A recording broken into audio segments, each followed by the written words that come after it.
Dr. Shelke and esteemed faculty members and students of NGM University.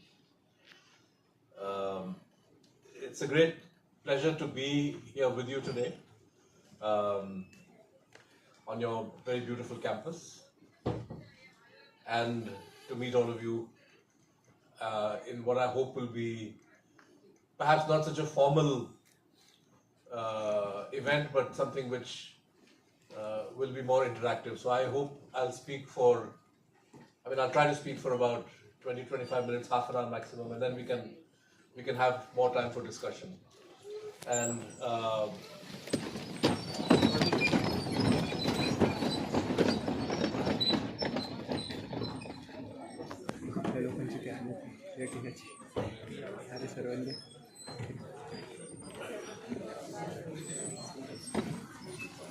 so it's I welcome Honorable Chancellor Ankush Rao Kadam, sir.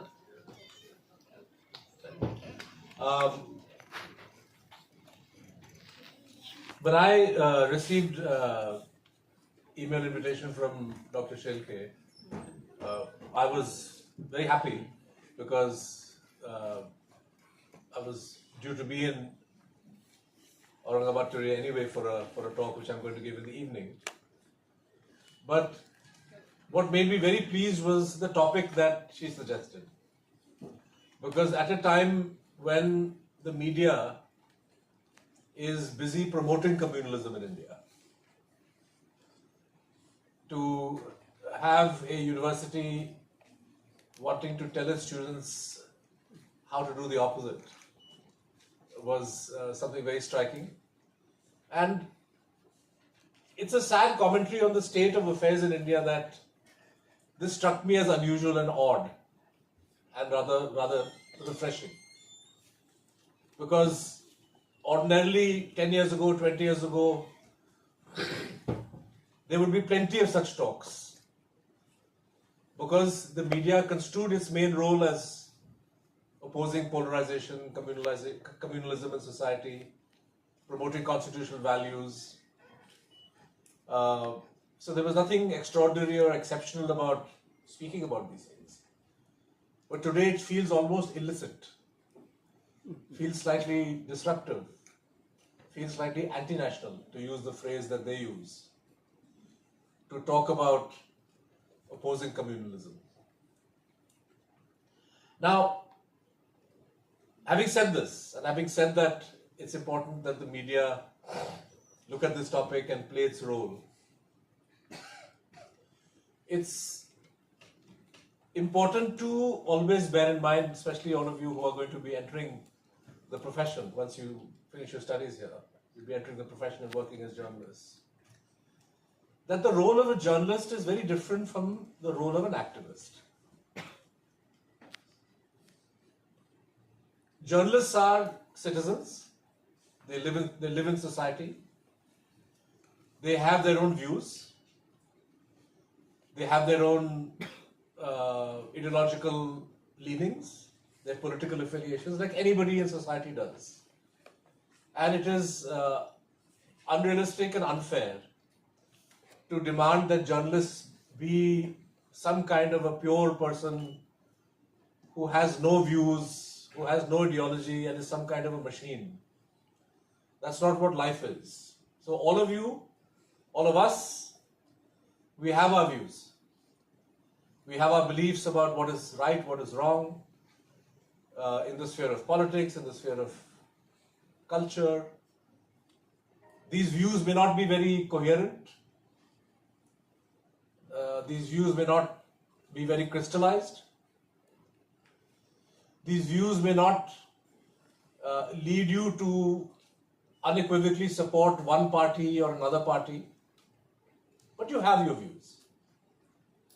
And the job of a journalist is to report accurately what is happening.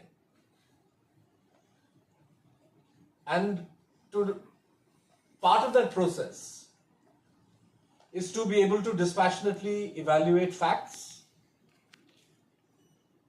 dispassionately provide perspective to your readers or viewers about what's happening, and tell a story that is accurate and true,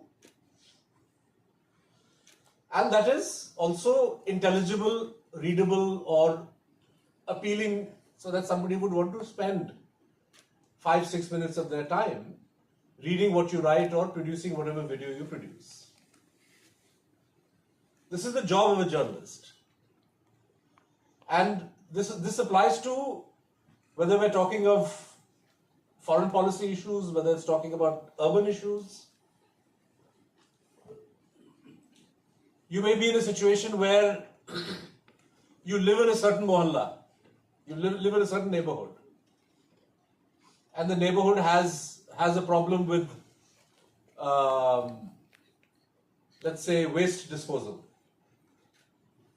The garbage is not being collected, or it's being thrown in a very haphazard way, and people in the neighborhood have certain very fixed views that ever since the MLA got changed from party A to party B, things have got worse.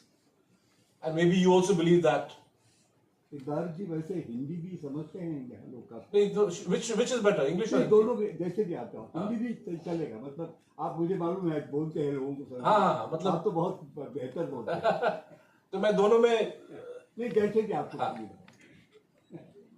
शाम को मैं हिंदी में व्याख्यान देने वाला हूँ, वो मालूम, लेकिन यहाँ पे मैं मिली जुली देता हूँ। तो one may think that problem is caused by certain, you may have a certain view, but when you start investigating the story, you have to have the courage of conviction and the integrity that if the facts you uncover, it emerges that the story is something else, that it's not this particular MLA who is at fault, but some other reason. कि state government के funding pattern में कोई allocation इधर से उधर हो गया, जिसके बाद जो है वो गार्बेज कलेक्शन रुक गया, एमएलए का इसमें रोल नहीं था, whatever. I am giving a very trivial example and a non-emotional one, because these are not topics in which we are that committed or that invested, but the facts may take you in a different direction. आपका सोच कुछ और है, आपका assumption कुछ और है, और हकीकत या तथ्य कुछ और है, और एज ए जर्नलिस्ट आपका फर्ज बनता है कि आप तथ्यों के आधार पे इसको स्टोरी को बनाएंगे. Now you can imagine how important this principle is when it comes to the issue of stories which have an impact beyond a narrow location. तो आपकी ये जो गार्बेज वाला स्टोरी मैं आपको बता रहा हूं, सैनिटेशन वाला, आपका स्टोरी सही हो या गलत, उसका इम्पैक्ट सीमित है, एक मोहल्ले तक या शहर तक, उसका और ज्यादा बड़ा रिपरकशन नहीं है. लेकिन हमारे देश में कुछ ऐसे स्टोरीज हैं, खास तौर पे जो सांप्रदायिकता से जुड़े हुए जो इश्यूज हैं, जिसका अगर एक गैर जिम्मेदाराना तरीके से अगर उसको हम प्रेजेंट करें, अगर तथ्यों का उल्टा सीधा इवैल्यूएशन और प्रेजेंटेशन अगर हम करें, तो not only can the story be damaging to the people that you are reporting about, लेकिन उसके और बड़े और खतरनाक पहलू हो सकते हैं. मैं आपको मिसाल देता हूं. आप में से कितने लोगों ने गुजरात 2002 के नरसंहार के बारे में पढ़ा है? जो गुजरात में जो दंगे हुए थे 2002 में, लगभग आप सब में से आप सभी लोग उससे फेमिलियर होंगे.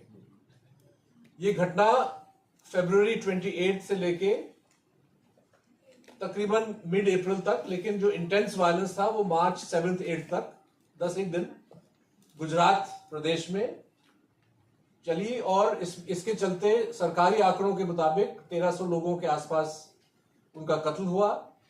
अनऑफिशियली लोग कहते हैं कि 1600 1700, लेकिन अगर हम सरकारी फिगर मान के चले तो 1300 के आसपास लोग मारे गए। अब उन दंगों से पहले गोधरा स्टेशन से करीब वहां पे एक रेलगाड़ी की डिबिया जलाई गई, उसको साबरमती एक्सप्रेस बोलते हैं। और ये साबरमती एक्सप्रेस अयोध्या फैजाबाद से वापस गुजरात आ रही थी। गाड़ी में बहुत सारे ऐसे लोग थे जिनको सो कॉल्ड कार सेवा के लिए मोबिलाइज किया गया। और वो जिस सवेरे लौटे गोधरा स्टेशन में, वहां पे कोई झड़प हुई, पथराव हुआ और एक रेल की डिबिया S6 साबरमती एक्सप्रेस का वो रेल की डिबिया जलाई गई। और उस फायर में 59 लोग, बेगुनाह लोग, बेकसूर लोग मारे गए, जिसमें 10-12 बच्चे थे, औरतें थी, आदमी थे। और उनको मतलब they died of fire and asphyxiation. अब जैसे ही वारदात, ये घटना घट रही थी और उसके तुरंत बाद सरकार की ओर से ऐलान आया कि ये प्री प्लान्ड टेररिस्ट अटैक है। और टेररिस्ट अटैक, जाहिर है कि जो ट्रेन के मुसाफिर थे वो हिंदू थे, और जो हमलावर थे, हमलावर में गोधरा के मुसलमान कुछ लोग उसमें शामिल थे। तो ये फौरी तौर पे इसको एक communal incident, terror incident, pre plan conspiracy के तौर पे पेश किया गया सरकार की ओर से। और जैसे ही सरकार ने इसका बयान दिया तो जाहिर है कि रिपोर्टिंग भी शुरुआत में इस दिशा में गई। और उसके चलते बहुत सारे ऐसे सवाल जो पत्रकार को पूछना चाहिए था वो पूछे नहीं गए। फॉर एग्जाम्पल, बताया गया उन दिनों में, और ये खूब, वैसे सोशल मीडिया इतना प्रचलित नहीं था 2002 में, बल्कि ट्विटर वगैरह अभी तक स्टार्ट नहीं हुए थे, लेकिन फिर भी ये बातें फैलाई गई अफवाहों के जरिए कि रेलगाड़ी की S6 को बाहर से लॉक करके फिर आग जो है उसमें the coach was set on fire and people were prevented from getting out and they died because of this pre-planned conspiracy जो है वो 7-8 दिन पहले रचाई गई। और एक कहानी बताई गई जिसको मीडिया वालों ने इतना फॉलो नहीं, मतलब कि जो सरकारी सूत्रों से मिल रहा था उसी का जो का त्यों रिपोर्ट करते गए। और बाकी जो अहमदाबाद शहर के अंदर दूसरे जो गुजरात के शहरों में जो वायलेंस, हिंसा हो रही थी, जहां पे मुसलमानों को टारगेट बनाया जा रहा था, उसकी भी रिपोर्टिंग हो रही थी। और उस रिपोर्टिंग में बहुत सारे अखबारों ने, बहुत सारे टीवी चैनल्स ने, खासतौर पे NDTV ने इस बात को पकड़ लिया और इसका सबूत भी पेश किया कि पुलिस कहीं पे भी मौजूद नहीं थी, पुलिस ने किसी की मदद नहीं की। मैं और ज्यादा डिटेल में नहीं जाना चाहता हूं। गोधरा कांड मैं इसलिए रेस कर रहा हूं क्योंकि हाल ही में एक फिल्म बनी है। शायद अभी तक वो फिल्म पूरी तरह से रिलीज नहीं हुई, लेकिन उसका कुछ ट्रेलर और कुछ चीजें मैंने इंटरनेट पे देखा। और वहां पे जो है लोग कह रहे हैं कि जी रेलगाड़ी की डिबिया को बाहर से लॉक किया गया। अब आप में से कितने लोग ट्रेन में जा चुके हैं अपने लाइफ में? लगभग सभी। ये बताइए कि क्या ट्रेन की गाड़ी बाहर से लॉक हो सकती है? बिल्कुल नहीं हो सकती। सिंपल फैक्ट जो हर इंसान को पता है, लेकिन उन दिनों के अखबारों में, उन दिनों के मीडिया में, और आज भी जो है सोशल मीडिया पे आपको ये बात मिलेगी कि भाई ये बाहर से लॉक था। तो अगर कोई गाड़ी बाहर से लॉक नहीं हो सकती